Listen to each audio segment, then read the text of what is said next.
if you are what you think about, then you have to start getting real careful about what you think about.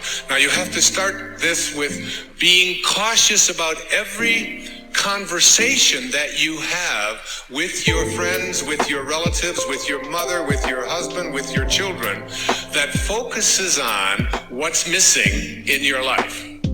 Because if you want to attract something into your life, something good, something grand, something godlike, something prosperous, something of well-being, health, whatever it might be, if you want to attract it into your life, but you're talking about what's missing and thinking about what's missing, and you understand that what you think about is what expands, you will continue to expand more of what's missing, and you'll continue to attract what's missing in your life. I never talk about what's missing in my life.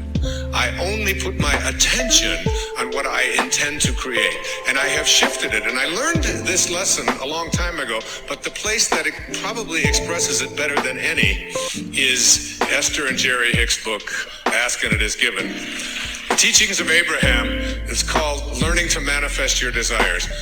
More than anything, I think they're the greatest, among the really greatest teachings on the planet today. And I know Esther and Jerry, I know them well, I've been with them on many occasions. It's about practicing this idea of not putting your thoughts on what is missing and shifting it to, it's on its way. It's on its way. It's on its way. 4 words, just get them tattooed someplace inside of you. Whatever it is that you would like to attract into your life, know that it's on its way. And I want to say to you that as you begin to get your thoughts more harmonized with Tao thinking, that is, with the thinking of the source, the thinking of God, that which always has been, that which does nothing but leaves nothing undone. As you begin to more and more harmonize in this way, what happens is that you start elevating your thoughts so that the habit of how you think becomes more harmonized. Rather than a polarity with what you want to attract, it becomes harmonized with it, and it becomes your natural way of how you think all the time. And you start then beginning to teach your children the same way of thinking, so you just catch them when they start saying things like, oh, with my luck, it won't work out. Why have any of us ever learned to say, with my luck, and having it mean things aren't going to work out? Why wouldn't you say, and just have it as your habit, with my luck, it'll probably show up faster than it normally does? Why not have that kind of a way? Because here's what happens. As you begin to shift the way that you think and have an anticipation that this thing is going to work out for you, you can only act upon your thoughts. And as you get these higher and higher thoughts, what happens is that the thought is now more aligned with what it is you want to attract, and then you start acting upon that thought. And as you start acting upon the thought that it will work out, that it's probably on its way, you start to see how this whole system all works. In other words, call it the universe, whatever you want, begins to conspire with you. It begins to act almost where you suddenly become a collaborator with fate. And instead of fate being something that just might or might not happen to you, you're in collaboration with what it is that you want to attract. I mean, ask any physician, there's physicians here today, ask them about something called the will to live. Ask them about somebody who's going in for a corneal transplant and thinks that I'm going to see when this thing is done, rather than someone who thinks it probably won't work out. And which one would they rather work with? What is this thing called the will to live? What is this thing, this inner kind of thing that says, I refuse to allow myself to think? I say to my mother, who's 90 years old, almost 91 years old. I was with her for the last 5 days, every day, all morning long with her. And she's been going through some difficulties and so on. Most of you saw her on the PBS show, if you saw The Inspiration. She has always said to me how she was going to die. She said it to me when she was 60. what her death was going to look like, when she was going to die in her sleep, and it was going to be, it was going to be a peaceful thing, and she was going to do it when she was ready.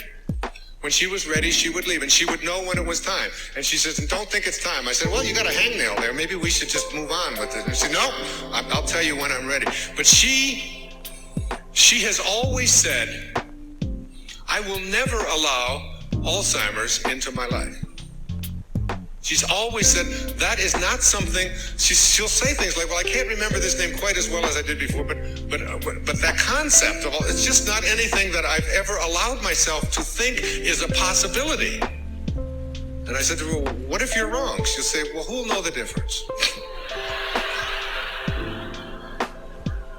And they've done research on this, in studies on gerontology, where what does your life look like from 60 plus versus what does your life look like from 60 down to into your 20s? That people who live a dynamic life into their 60s, 70s, 80s, and 90s, people who feel strong, who don't feel that getting older means that I have to in any way decline any place, physically or mentally.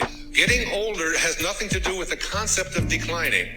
That when people are in their 20s and 30s and 40s and 50s, and this is their perception of what their life is going to be like when they're in their 60s, that those people have a much greater chance of not attracting the kinds of diseases that are so much age-related as do people who think of old as infirm and declining throughout their 20s, 30s, 40s, and 50s.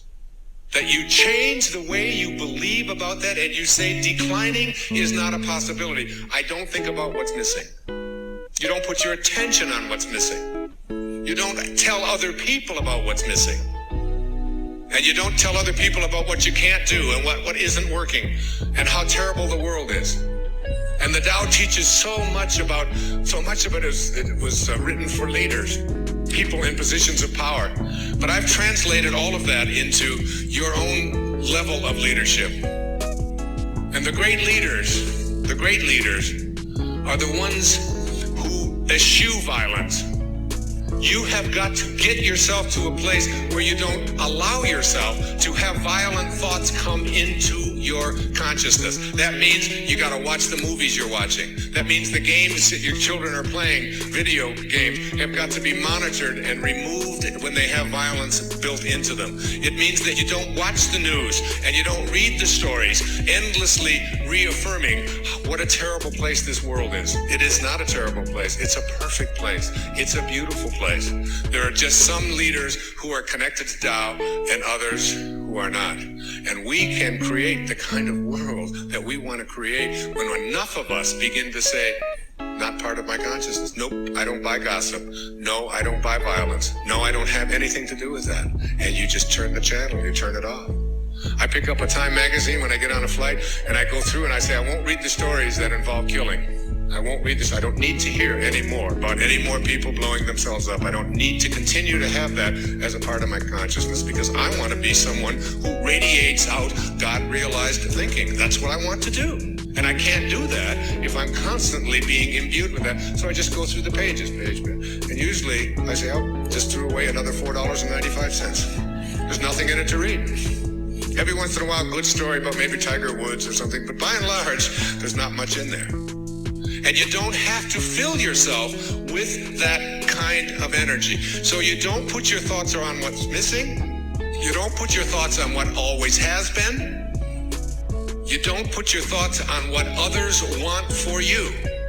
Unless you want more of what others want for you to continue to show up into your life. So that if you're having conflicts with anybody that's out there, you don't have to put your attention on any thought that is out of harmony with the relationship that you would like to have. It doesn't have to be. You can have a love story replace a hate story by just changing your thoughts in any moment of your life. As you'll see, some of you will see it this afternoon.